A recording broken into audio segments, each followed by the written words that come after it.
Hey guys, sorry that I had to make this into two parts, but my phone's stupid.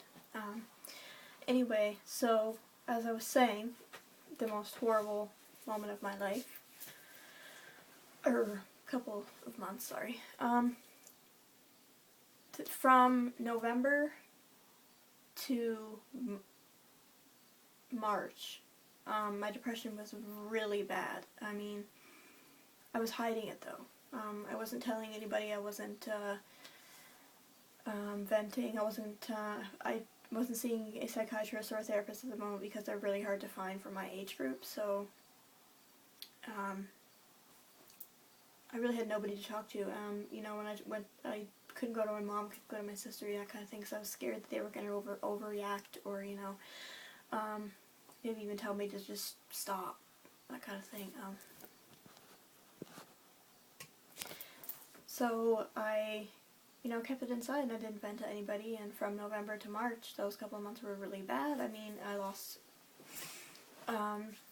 weight. There was actually a time a few years back where I was having such bad panic attacks, and when I have them, I can't eat. I mean, my throat closes up and I feel nauseous, and the thought of food disgusts me. And I was having them so regular, I was barely eating. Like, the most I would eat was like a piece of bread a day, and that would be it. And I remember losing tons and tons of weight, and if you have me on Facebook or whatever, you'll see that I was really thin at one point, and went to the doctors, and the doctor, he did blood tests just to rule out anything else, and everything came back normal, and he told me that my anxiety was causing sort of like an anxiety-related eating disorder. So that was scary, losing lots of weight. There was one point I was down to about 119. I'm up to a healthy weight now, though. I'm back at last time I checked, last month was, I think, 130, maybe 129. I don't know, somewhere around there. So it's a healthy weight. Now I'm call me fat, whatever. It's a healthy weight. So in March, my sister had a St. Patrick's Day party, and she had a whole bunch of friends over, and my parents weren't home. They were out at the time, and I guess things got out of hand, and there was fights, and the police were called and stuff like that. So I was scared because I was the oldest one there, and I was hanging out with her and her friends and stuff, and I was afraid, okay, they're going to put it on me because I'm, 21 and I'm of legal age, and they weren't. I mean, so when the party got busted, I left with a group of friends. I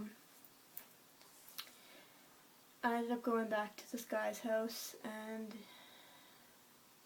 making some really bad decisions. I won't go into detail, people know about it, people don't, but when I came home the next morning,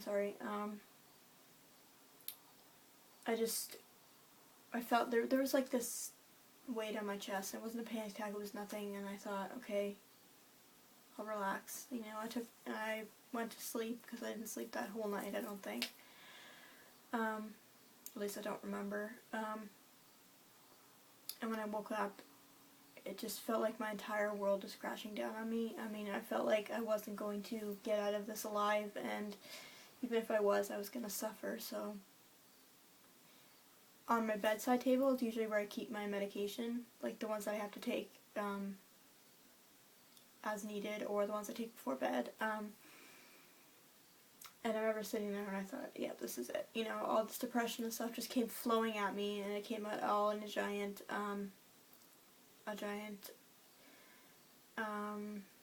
mess, or a giant, I can't even describe it because I don't remember most of it, to be honest with you. My body was in so much shock, but I remember texting my mom from upstairs, and I said, Mom, there's a bottle of pills beside me, and I want to take them all. And she's like, what? And as soon as I didn't answer back, I guess she came out the stairs, and I took about 30 of them and just put them in my mouth, and she came over and she took them out of my mouth, ripped them out, and then next thing I remember is grabbing a mirror off the wall, smacking it against the drawer so it would break, and taking it to my wrist, and I was ready to just go so deep that I was just done. I wanted to die. I wanted to die. I was done with everything. I was done with the depression. I was done with the mistakes I made. I was done with the people that were, fucking with me. I was done with everything. Done with life, as I can say. She took it out of my hand. And I said, Mom, I need to go to the hospital. This is bad. But in a way, I guess I didn't want to die, because if I wanted to, I would not have admitted that I wanted to go to the hospital and, get help. And this was my cry for help. This was what I needed. And so she said, no, you're fine. And she was really scared, I guess. And my sister was in the room at the same time, too. And like I said, it was a blur. I guess my body was in shock, so I didn't remember most of it. But I remember calling 911 and saying, I want to kill myself. I just did this, and blah, blah, blah. And I was having a panic attack at the moment, and a lady on the phone was like, okay, stay with me, blah, blah. So we're sending an ambulance, and as soon as the ambulance got here, I honestly, my body was in such shock. I don't remember walking from my house to the ambulance in the driveway. I remember being in the ambulance and I was freezing. I guess I was in shock, and they putting blankets on me, and they took my blood and put heart monitors on, and once we got to the hospital, I was in the ER for 24 hours. They took my shoelaces, they took necklaces, they took pretty much all my clothing and put me in a gown and took my shoes. They took everything off me, my cell phone. I mean, because if you go in there like that, that's what they do. This was my ER bracelet that I had to wear for 24 hours. So being in the ER was really scary. I was in a room all with a gurney that I slept on, which was very uncomfortable, and a camera in the one left corner, and that's it. And it was a door that locked from the inside and the outside, so I technically couldn't leave without the permission of a nurse or something. I mean, the minute I remember, I just instantly fell asleep. I guess my body was just exhausted, and I woke up in the morning at about 7 o'clock, and one of the nurses came in. She said, okay, we're going to bring you upstairs. And I was like, what? What's upstairs? And it turned out to be the psych ward. It was an interesting place, to say the least. It didn't look like what you think a psych ward would look like, a whole bunch of crazy people shouting and, that kind of thing. It was like sort of like a calm place that looked like it was like the one desk where the nurses worked at and handed out your medication on a daily basis, and then you'd walk down and there'd be like a window across here, and then there'd be chairs where you could like read. There was one phone that you could use only between some certain hours that you could call home, or call a friend, that kind of thing. Visiting hours were like from 4 to 7, I think. The first thing they did is check my vitals,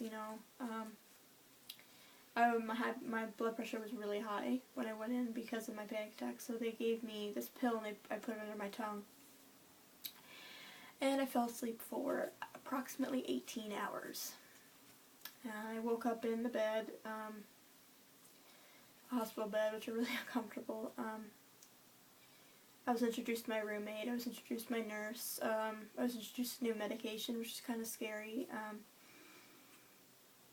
My stay in a nutshell, this is the one bracelet actually, that you had to have on in the actual ward at all times, because if you were to, leave, like if you were like, there were schizophrenics in there, there were people who tried to commit suicide, there were people with, bipolar, that kind of thing. If you tried to leave, like, you couldn't even come in. You had to beep in to come in and say your name and say who you were. So it was really, it was a lockdown kind of psych ward. I did so many things, though. I got to interact with other people who knew what I was going through. I got to see a psychiatrist on a daily basis, which was amazing. He was wonderful. I guess what I'm trying to say is, people see psych wards or, hospitals and stuff like that as, you being crazy, and to tell you the truth, that 1 week in the hospital saved my life. If I didn't stay there, I mean, the first day I wanted to leave, but I couldn't, but staying there for that entire week saved my life, and had I not have that hospital stay or that I feel like that happened for a reason, and it was sort of like to punch me in the face and be like, whoa, you know, you need a reality check. You need to look at things. I gotta make a part 3 because this is gonna end and I won't have enough space. So part 3.